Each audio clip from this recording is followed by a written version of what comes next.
Well, Razorback fans, you know it's Arkansas and Notre Dame going down this Saturday in Fayetteville. That calls for a little Locked On crossover action. So let's go ahead and get into today's episode of Locked On Razorbacks alongside Locked On Irish.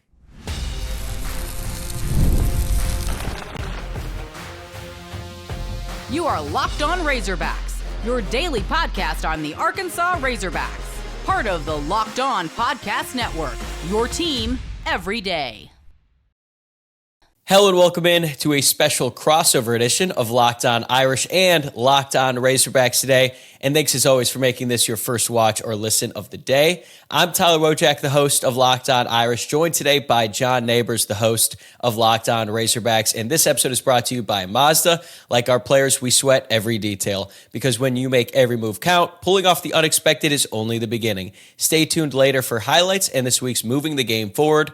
Mazda, move and be moved. So Notre Dame and Arkansas are set to face off for the first time ever this Saturday in Fayetteville, and we have got you covered with another full insider preview. In segment one, I'll be asking John everything you need to know about the Razorbacks. Then in segment two, John will flip it back on me with his questions about the Irish, and then we'll wrap it up with our keys to the game and make our predictions. But John, let's start with the big picture here.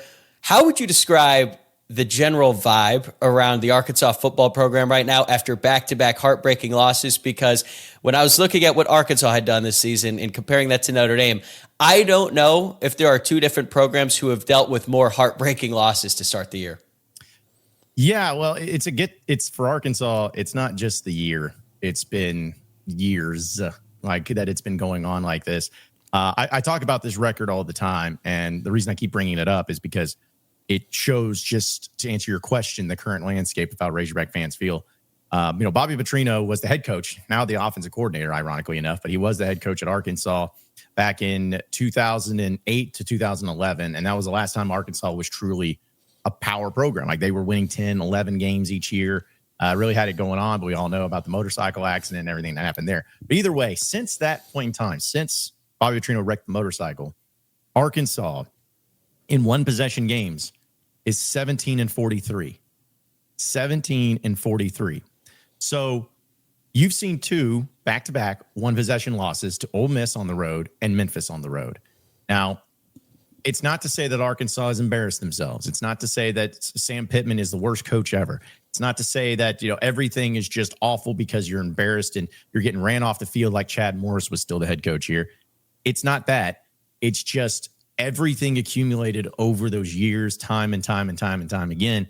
People will get fed up, and the Razorback fans are fed up. They're fed up with not finishing games. They're fed up with being in positions to win, and they're fed up with losing to teams that they should beat. It's not to say that they're better than Ole Miss or even overwhelmingly better than Memphis, but they should have won those games. They should have taken care of business, but it's always their own mistakes, their own things that end up costing them. So things are pretty rough at Arkansas. It's not just this year. It's again over a decade span, and it's just toxic. I mean, I think everybody wants Sam Pittman gone. I think people even want the athletic director Hunter Yurchek gone in a lot of capacity. So very weird times over here in Fayetteville. Yeah, I can imagine. Then you got Notre Dame on deck this weekend, then a bye week, and then at Tennessee after that, followed by a game against Texas A&M. So it's a very difficult next few games for the Razorbacks. So how much is at stake for Sam Pittman and his future on Saturday? Well, I think it's a matter of, do they move on from Sam Pittman immediately, or do they wait till the end of the year? That's kind of how I'm viewing this. I don't think Sam Pittman, regardless of what happens the rest of the season, and you could go and win all the games and go 10-2, that's just not going to happen. But I just think that it's time where, whether it's him getting fired or whether it's him retiring or mutual departing of ways, this is the last season for Sam Pittman. It certainly gives that vibe. But if Arkansas on Saturday against Notre Dame embarrasses themselves, and what I mean is get ran off the field on your home field against Notre Dame, which is not to say Notre Dame's a bad team, because I think they're better than, of course, what their record's shown. I know we'll talk about that. But to have that happen on your home field, that will be something that, since they have the bye week the next week, you'll probably see a move made, or it could happen to where there's a move made. But even then, even if it doesn't, I just don't see a scenario where Sam Pittman's going into a seventh year as a Razorback head coach. I don't think that there's any way of firing him in the middle of the season, unless, again, it gets to an embarrassing feeling. But I think there's just a lot of uncertainty surrounding the program in the future and the direction of where it's going right now. For all the questions surrounding the future of the program, there are no questions about who the man is on this team. That would be the quarterback, Taylen Green. When he's at his best, he is a special player to watch. He has been a little bit turnover prone in the past, but so far this season, he's been really good. So how much confidence do you have in Green's ability to sort of carry this team off the mat? Well, that's the thing is he is incredible. I mean, he is truly a type of player that can win you a game on his own. But the problem with Taylen Green, because again, I'm a huge fan of Taylen Green. When he's good, he's good. He's as good as anybody in the country at quarterback. And I think a lot of that also has to do with the fact that he has Bobby Petrino as offensive coordinator, which I'm a huge Bobby Petrino fan. I still think he's one of the greatest offensive minds in college football. And that definitely helps. But the problem with Taylen is he's gotten a little bit better at it than a year ago, but he's still one of those guys to where if he makes a mistake, it hurts him. Like it gets into his head. It gets into his psyche. If he makes one bad throw, the next throw is not going to be so good. If he has a pick, there's going to be issues there. And that's why against Ole Miss, for instance, he didn't have any turnovers. And he didn't, not to say that he played perfectly, but he didn't have the grave mistakes. But against Memphis, he threw interceptions. He had those issues. He forced some throws. There was times he missed some wide open guys. There was times he should have ran when he didn't. Now he overcame some of that at a point, because again, I think he's a little bit better than that. But it's just a matter of, for any team that's going up against Arkansas, and especially for Notre Dame this weekend, if the defense causes any sort of problems for Taylen Green, causing turnovers, sacks, whatever, then it might be a long day for Taylen, just because that psyche of his can really impact him in a negative way. Outside of Green, what has made this offense so dynamic? Because statistically, they're one of the best offenses in the country by practically every metric. Yeah, it's incredible to watch. Sometimes I have to remind myself of, like, because everyone's so mad about the situation and mad about the season. It's like, well, this offense is still, I know we're just 4 games into the season, but they're still one of the best offenses in the country, statistically speaking. And it goes back to the Petrino angle. Petrino can make offenses work no matter who his personnel is. I mean, there's offenses that are some better than some, but I always think back when Arkansas had Ryan Mallett, rest in peace. But when he had Ryan Mallett, that was a 6'7" quarterback that didn't run necessarily very fast, but he had a great arm. They were successful with him. But Petrino also had a guy named Lamar Jackson, won a Heisman with him. Could not be a more different type of quarterback than Mallett, but Bobby Petrino made them both work. And that's what makes him so good, is he's able to make offenses work given his personnel. And I truly think that what makes their offense effective is not only great play calling, but also having a great athlete like Taylen Green, but the amount of, for instance, wide receivers. Their best wide receivers, Omega Blake. I mean, the guy's incredible. However, there are other guys that can make plays. And you just, as a defense, you don't know. There's not like one guy you can key in on, like, hey, take this guy away, because they have wide receivers. They have tight ends that are getting very heavily involved. Rohan Jones is one of those guys that looks so athletic, you kind of forget about him. They have some really good running backs with Mike Washington and Braylon Russell, talent-wise. The offensive line, and might be the biggest key, the offensive line, pass protection-wise, is incredible this year. It's truly incredible. They are protecting Taylen Green. And anytime you have an offensive line that's able to protect, there's always going to be more confidence sitting back there. So to me, it's just been an encompassing of, they can do a lot of different things against you, but they do the things right as far as protecting your quarterback, having different options, and having an incredible athlete, incredible quarterback like Taylen Green. Yeah, to your point about the receivers, Arkansas has 6 different guys who already have over 100 receiving yards on the year, 4 wide receivers and 2 tight ends. And Rohan Jones is somehow averaging 39 yards per reception. That's pretty efficient, I would say. But I want to flip it over to the defense real quick. Quincy Rhodes Jr. has flashed, certainly, with 5 sacks, including 2 last week against Memphis. Did you see this coming? Because I thought he was a good player going into the season, but he's been one of the best defensive players in the country so far. So Quincy Rhodes, he's a guy that Arkansas didn't have a whole lot of retention from last year's team defensively. And for me, Quincy Rhodes is a quintessential type of player to where he's not an all-American caliber guy. He's not going to, like Landon Jackson, who was on Arkansas defensive end last year, got drafted in the NFL, really good player. Quincy Rhodes is not that, but he's just solid. He's consistent. He's the best pass rusher that Arkansas has, which is saying something, because they were relying on hopefully maybe a guy like Phillip Lee, who I think has done a fairly good job. He was a transfer. Justice Boone, kid from Florida. I know he's been banged up a little bit, but they're kind of hoping he would get into the mix. There's been some guys that they were maybe counting on, but Quincy Rhodes was always the one not really being talked about, because he was from the previous team, and he's really shown up a little bit. And that was the biggest concern, honestly, going into the year, and it still is about the pass rush for Arkansas. I think it might be one of their biggest or weakest links that they have on their defense. But luckily with Rhodes, you at least have somebody. You at least have somebody that offenses have to account for and have to look at. So he's been really good, and he's been getting the job done as effectively as you could ask for somebody like him.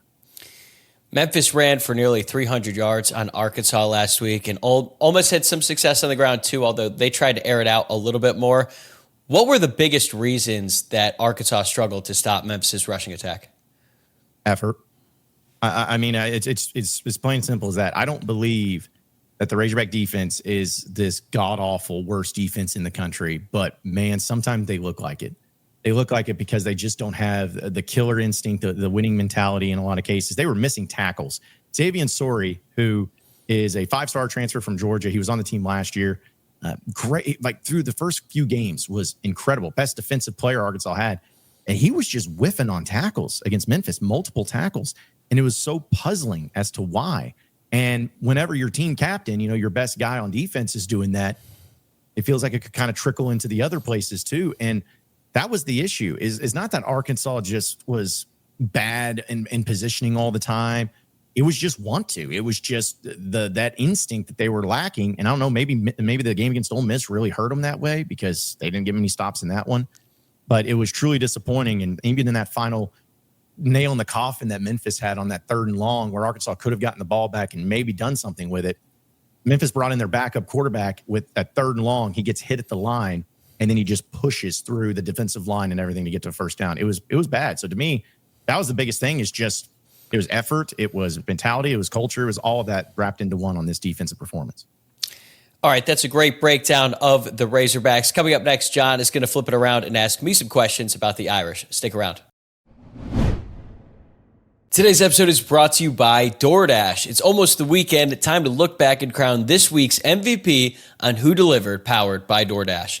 Just like you can win every Saturday with DoorDash Streaks, saving more every time you order, these players delivered when it mattered most. Let's break it down. For Notre Dame, Jeremiah Love and Jadarian Price both delivered for the Irish in their win over Purdue. Jeremiah Love set a career high in rushing yards in a single game with 157, and Jadarian Price scored 4 touchdowns on 10 total touches. When the pressure was on, they came through. No hesitation, no delay. And just like the Irish running backs deliver for Notre Dame, DoorDash delivers your Saturdays. With DoorDash Streaks, you save every Saturday you order, stack it up all season, and you could save up to $250, including $100 in DoorDash credits. Order this Saturday, keep the streak alive. Fuel your game day only with DoorDash. Terms apply. Promo period through November 18th. Today's episode is brought to you by FanDuel. The NFL season is here, and FanDuel is making sure you're ready for kickoff with a can't-miss offer. Right now, new customers can bet just $5, and if your bet wins, you will get $300 in bonus bets to use across the app. I personally love using FanDuel because it fits however you like to bet. Player props, building a same-game parlay, or even jumping in live as the action unfolds. It makes every game more exciting, whether you're watching your team or just keeping an eye on your fantasy lineup. It's quick, easy, and the best way to add a little bit more energy to your Sundays. All right, it is Thursday, which means we've got Thursday Night Football later tonight, and we have got a doozy of a matchup. The Arizona Cardinals taking on the Seattle Seahawks. Not the best game in the world, but you know what? I'm going to take the Cardinals. They're at plus 1.5 right now on FanDuel. They're at home. What's better than a home dog getting points? Nothing. So are you ready to play? Download the FanDuel app now by visiting FanDuel.com to get started. That's FanDuel.com to place your first $5 bet. Welcome back into the Locked On crossover edition with Locked On Razorbacks and Locked On Irish. And so we got Tyler over here talking a lot about from the Notre Dame perspective. So Tyler, I got to ask you, this game here against Arkansas, I don't know if this is one that Notre Dame had circled on their schedule as being like, oh man, can't wait for this one. But given the circumstances of where things are with Notre Dame losing a couple games, lost to an SEC team, Texas A&M recently, in a pretty heartbreaking fashion, just what's the vibe and the mentality right now heading into this game against an SEC opponent on the road? Man, that's a loaded question, and we could honestly do a whole podcast on that alone. But it's interesting because going into the season, I think everyone looked at this game as, well, that could be tricky, right? Coming off Miami and Texas A&M to start the year. those were the big matchups. Those we knew were going to be ranked games, and those kind of, consumed a lot of the oxygen in the offseason. And I think most people expected Notre Dame would at least split those games. Most Notre Dame fans did not expect them to start off 0-2, but that's the reality of the situation. And now every single game left on the schedule is essentially an elimination game in the college football playoff. And after USC, about midway through October, Notre Dame's schedule softens up quite a bit. So they only have a couple more opportunities to really showcase themselves on a national stage. And I would include this Saturday as one of those opportunities. And I think that game I was referring to earlier with USC is another great opportunity. So this is a very big game for the Notre Dame football program, and more specifically the Notre Dame defense, because Chris Ash's unit has been under siege basically since the start of the season. Nobody saw that coming. Even maybe the most pessimistic Notre Dame fans expected their defense to just fall off a cliff in the way that they have with Chris Ash as the defensive coordinator. But now they're going to have a very difficult test on Saturday, going up against a Bobby Petrino-led offense with a really talented quarterback in Taylen Green. So it's kind of like, this is a prove-it game for Notre Dame, but specifically on defense, because if they get shredded again, they might not win this game on the road, and then they put themselves at 1-3 before October. So they're out of the playoff race. All the momentum they had going into the season will be gone. Or if they win, this could end up being the launching pad for them to sort of finish the season 10-2 and have a chance at making the playoffs. So there's a lot at stake in this game for the Irish. Yeah, going to the defensive part, because that seems to be where, if Arkansas fans are hoping and praying that they win this game against Notre Dame, that's where they're hoping that they can have some success. Yeah, you mentioned Chris Ash, which Razorback fans are named familiar with. Used to be a defense coordinator at Arkansas for one season. But I just look at these rankings for statistics and everything, and I'm seeing total defense 100th in the country. Pass defense 130th. That might be last. It might be dead last in the country. Arkansas had a dead last pass defense a few years ago, so they know what it's looking like. But the defensive struggles, what is it? Is it the talent issue? Is it just being out of position? Is it the effort? What's making this defense be so bad statistically for Notre Dame? Well, there's a bunch of different reasons. I don't think it's a lack of talent, because Notre Dame returned a lot of starters from last year's defense that, is basically what led them to the national championship. And they had the number one pass efficiency defense in the entire country last year after playing 16 games and going against some really quality opponents. And Adon Schuler, the safety, is back. Leonard Moore and Christian Gray, they're starting quarterbacks during the later stretch of that season. They're both back this year. They got a nickel from Alabama who hasn't really been healthy in Devontae Smith. And they have had to replace Xavier Watts in the secondary, which proved to be, a very difficult task to overcome. But they bring in Chris Ash, and I think when he was first brought on, he was saying all the right things. He wasn't going to change anything. If it ain't broke, don't fix it. They're going to do a lot of the stuff that Al Golden did, but he was going to try to put his fingerprints and try to enhance it a little bit. Well, he has done quite literally the opposite of enhancing it. The secondary looks lost. They look confused at different times. Now, in fairness, we have to point out that they did play Miami, and they look like one of the best teams in the country. That's how they started the season. And Texas A&M, as a whole, they might not be the best team in the SEC, but it's a really high-powered offense with guys like Mario Craver and Casey Concepcion on the outside. But, putting that to a side, their performance in the first few games has been unacceptable. To me, I think the biggest issue on the Notre Dame defense is they have just not been able to generate enough pressure on the quarterback. Some guys that we thought would be big-time players by this point in the year, it hasn't really broken out yet. And Notre Dame just hasn't really been willing to blitz the quarterback all that much. I mean, they only blitzed 6 times against Purdue. So that didn't really make a whole lot of sense to me. Marcus Freeman seems completely fed up with the way that the defense has been handled so far. So I think he's going to be a little bit more active on that side of the ball during the week leading up to the game and on game day. So Notre Dame fans are hoping for a much different defense on Saturday, but we're going to have to see, because they're going up against a very high-powered offense.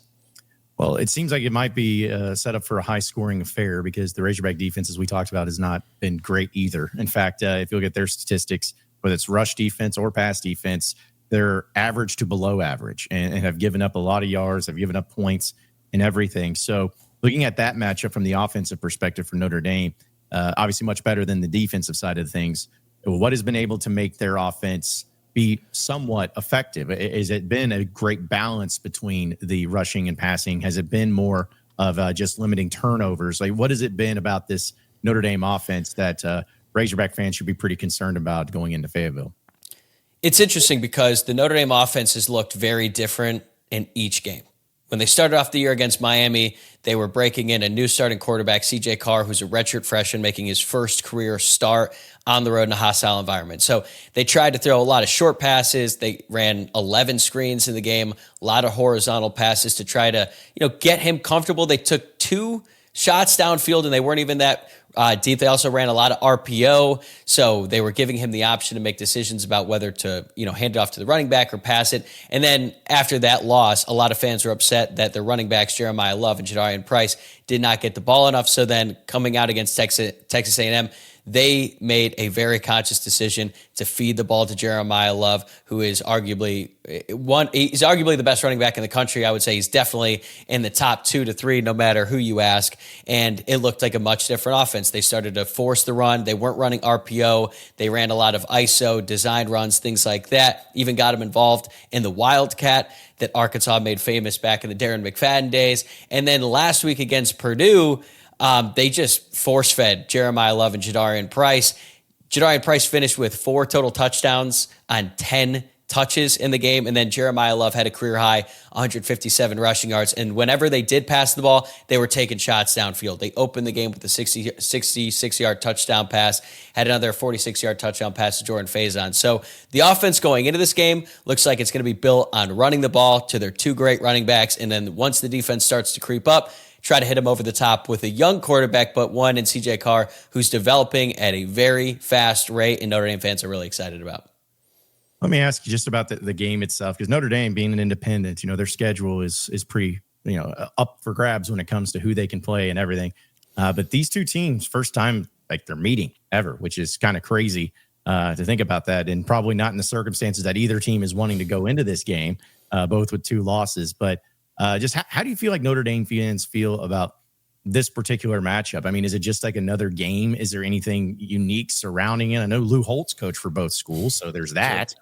And apparently Chris Ash was open. I mean, anything else as far as surrounding this particular game, going on the road to an interesting place like Arkansas and Fayetteville compared to what Notre Dame has normally done with their schedule? I think the vibe around the program kind of takes over the general optimism and the cool factor about playing a team like Arkansas for the first time, especially on the road. I know that a lot of my friends who are going to the game are really excited. I mentioned this before on the show.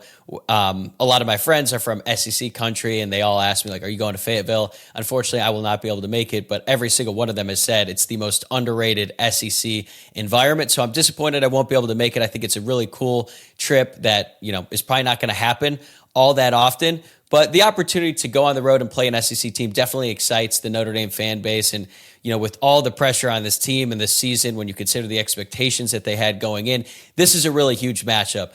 I expected it to be a night game at the start of the year, but then ABC flexed it to noon to make room for Georgia, Alabama, and Oregon, Penn State at night. So, it's a great Saturday in college football. This is the first big game of the day. I think there's going to be a lot of eyeballs on it. So Notre Dame fans are definitely excited about the opportunity, but I would be lying if I said there wasn't a significant amount of angst and tension going into Saturday. So, which I get in. In fact, it's 11 a.m. really pissed off some Razorback fans because it's like, hey, this is a historical game. Let's be honest, there probably will not be another time where Arkansas plays Notre Dame in Fayetteville. I mean, like you think about how long it's been, that's probably the only opportunity. But let's just look at it from this perspective. What if Notre Dame loses to Arkansas? Because I think our Arkansas fans are like, hey, Notre Dame's going to win this. But if Arkansas beat Notre Dame, right? I mean, are heads rolling or are people getting fired immediately? Like, what would be the impact of something like that happening? It's funny that Arkansas fans are just chalking this up as a loss because everyone on the Notre Dame side is super nervous about this game, and they're talking about how they don't feel very good about this matchup. Will heads roll? Marcus Freeman's job is very secure. I think if anyone were to be on thin ice after a Notre Dame loss, it would be Chris Ash. And if Notre Dame loses this game, my guess is that the defense just simply cannot stop Taylen Green and that offense. And, Marcus Freeman has made it very clear in press conferences that he does not think play calling is the issue, but something's going on that defensive side of the ball. He blames it on poor execution, poor fundamentals, poor technique. That's great at a press conference. But if this Notre Dame team were to go out and give up, let's say, 42 points to an Arkansas team that just lost to Memphis and just lost to Ole Miss, and they're on their heels a little bit after two very disappointing losses, even though they could be 4-0, I think the heat on Chris Ash would be at a level where I'm not sure it would make sense for Marcus Freeman to go forward with that. Because if you go 1-3, you're not making the college football playoff. The rest of the season just feels like a colossal disappointment. It's going to be hard to get fans excited really about the team or the future of the program until a decision is made at defensive coordinator. So I don't want to say his job is on the line, but things could go bad if Notre Dame were to lose this game. And I don't think anyone on the Irish side wants to even think about what could happen. How funny is it that we've had a game between Arkansas and Notre Dame where whoever loses, coaching changes might happen on the staff? Like it's truly crazy and how everything in September too.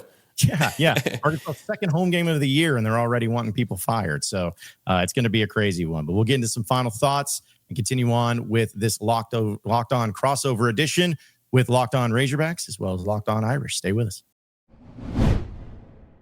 This episode is brought to you by Mazda's, moving the game forward for those who believe it's not just about playing the game, it's about redefining it. There are moments that do more than put points on the board. They move crowds, move culture, and keep moving the game forward. This week's moment that moved the game forward is Jadarian Price's kickoff return for a touchdown against Purdue.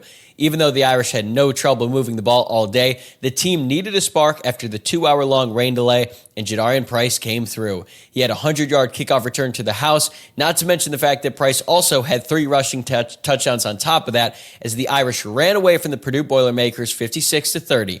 That's what keeps fans and players alike moving forward, always chasing the next great moment. When you follow what moves you, the unexpected is only the beginning. And just like there's more to every highlight, there's more to every Mazda vehicle. Mazda, move and be moved.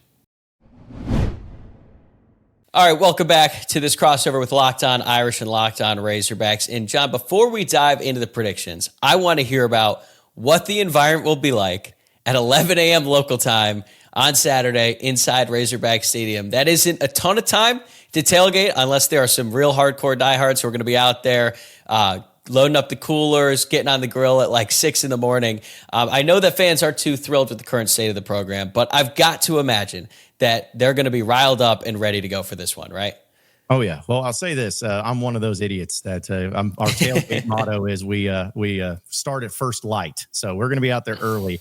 And Razorback fans will get there as well. If this was any other team, if this was some, directional school or group of 5 school or even a low-level SEC school at 11 a.m., there'd be fans there, but it would definitely not be rowdy and packed and everything. But even the circumstances, it's Notre Dame. I talked about, this is not going to probably ever happen again. It's never happened in history. It's a unique game, and it's one that everyone has wanted to go to. If people bought season tickets this season, it was because of this game. So I think the crowd is going to be full. You're going to see a really good crowd, and the weather looks like it's going to be perfect. A high of 76 degrees and sunny. So, everything's going to be going well except for just the current state of the team. So, but it's about here's the deal with Arkansas. They have always started really well, especially offensively. Like they get to cooking, but it's the second half when things start to crumble. And so that's going to be the thing where if Arkansas gets off to a bad start, if they can't get things going offensively, it's going to take the crowd out quickly. People are already hanging on by a thread. Like they want a reason to go one way or the other. And if they come out uninspired, they come out, turn the ball over something, the atmosphere is going to go and everyone's going to be bouncing out. Like it's going to happen quick. So, but I think, again, crowd will be there. The atmosphere will be there. It's Notre Dame. There's certain teams, and not have to stroke Notre Dame's ego, but they're one of those teams. It's like playing Duke in basketball. It's like, just means something. Even if both teams stink, it means something. So I think the crowd will be good. We'll see what the atmosphere looks like. But the 11 a.m. kicks, man, it's just brutal. Absolutely brutal, especially for a unique game like this. But hey, we don't pay enough money. That's decided by the leagues and the contracts of the TV side of things. So we'll see. I've never actually partaken in a 11 a.m. tailgate. I've had some early ones, but never that early. Notre Dame plays all their home games at 3:30, and when I've gone on the road and I've gone to some different ones, it takes it out of you, man. But I'm sure that Arkansas fans are going to be ready to go for this one. What do you think is the single biggest key for Arkansas in order to win on Saturday? Literally try your hardest, like put effort. I know that sounds cliche, but I mean it. Like if they're going to win, it's simply going to come down to, as we look at, Notre Dame's defense has struggled. and Arkansas's offense has been really good. If Arkansas's offense plays a full 4-quarter game and they get it going, they still have all of they're locked in and everything. I just don't know if Notre Dame can stop them. Now it's going to be about those little things, those turnovers. If Taylen Green has that one interception, then it could change the entire tide of the offense. But to me, the defense is what the defense is. You're not going to stop Notre Dame's offense. Notre Dame's going to score points. They're going to score probably a lot of points. They're going to have big plays. But it's a matter of, can the offense just, it sounds stupid, but it's like, can they just outscore Notre Dame is where it's going to come down to. It's going to be a shootout. And so to me, it's going to come down to the offense playing a full 4-quarter game. Because again, against Memphis, they were cooking in the first half. They had 3 points in the second. If something like that happens, Arkansas is not going to win this game. But that's what makes it tough. And I keep bringing up the 1-possession record. If this game gets to a 1-possession type of game, Notre Dame's winning. I mean, that's just how it is. If it comes down to that, Notre Dame is winning. So I think that's probably the best way for Arkansas to just find a way as their offense play a full game from beginning to end. I think for Notre Dame, it all comes down to getting pressure on Taylen Green, because you're not going to just stifle this offense. They're too good. The quarterback is too good. The receivers on the outside, they're too dynamic. But if you could just get after Taylen Green and try to force him into mistakes, and maybe those mistakes will compound, like you referenced earlier, where if he makes one, that usually leads to another, then that feels like Notre Dame's best chance at trying to contain this Arkansas offense. Because lately, when they've just been dropping guys, like 7 guys into coverage, they've just let opposing quarterbacks pick them apart. And even though you try to basically stop the chunk plays by putting more guys back in coverage, that has not been an effective strategy thus far for the Notre Dame defense. We started to see a little bit of a shift in the second half against Purdue. I know it's Purdue. That game was basically out of hand by that point. But Notre Dame started to be a lot more aggressive, sending different pressures. They had some interesting concepts where it looked like the opposing quarterback didn't really know where things were coming. And that was a staple of the Notre Dame defense last year. That has basically gone away ever since Chris Ash took over. So Arkansas is going to get theirs, but if they can just get after Taylen Green a little bit, try to force him into mistakes, that might be the only way that Notre Dame could slow this offense down. Yeah, and again, it's about mistakes. I think either one of these teams would agree, and most games kind of go this way, but turnover battle. Arkansas is dead even at turnovers, as far as turning it over as much as they have turned it over. I think Notre Dame's a little bit in the minus category, but I think it's about mistakes, and I think it's about the want to. Does Notre Dame want this game more? Because if Notre Dame wants this game more, they'll win. And I'm going to be fascinated to see what Arkansas's mentality is all week long. People are talking about heads rolling, firing coaches. Everything's bad. The ending of that game against Memphis, it was a bad taste in the mouth. Are they going to come out fired up and ready to play, or are they going to roll over and die? That's what an 11 a.m. kickoff against Notre Dame is going to prove. All right, let's wrap it up. Give me your predictions. What's the score? How do you see this one playing out? I mean, listen, it's going to go one of two ways, truly. It's going to go, in my opinion, that Arkansas beats Notre Dame, and if they beat them, it's going to be handedly. When I say handedly, I say like 10 points. It'll be double-digit points. But it's more likely, to me, that Arkansas ends up losing this game by 10 to 14 points, just because of the current state of things. I understand that Notre Dame, they're not happy with the start of the season. I get it. But I at least think that it's about, as you've talked about Chris Ash, about the defense, and everyone's mad about that. It's not about the head coach necessarily as much. It's not about the mentality. I mean, Notre Dame just played in the title game last year, so it's not like they've been struggling for years. It's about that element. I think, just given the circumstances, I really hope it's not true, but given the circumstances, I think Arkansas, there's a good chance that they just throw in the towel and move on and just want to get out of the season. And against Notre Dame, that's very well could happen. So I think Notre Dame wins this one. I'll go with a final score of 31-21 Notre Dame. Holding Arkansas to 21 points would seem like a massive win.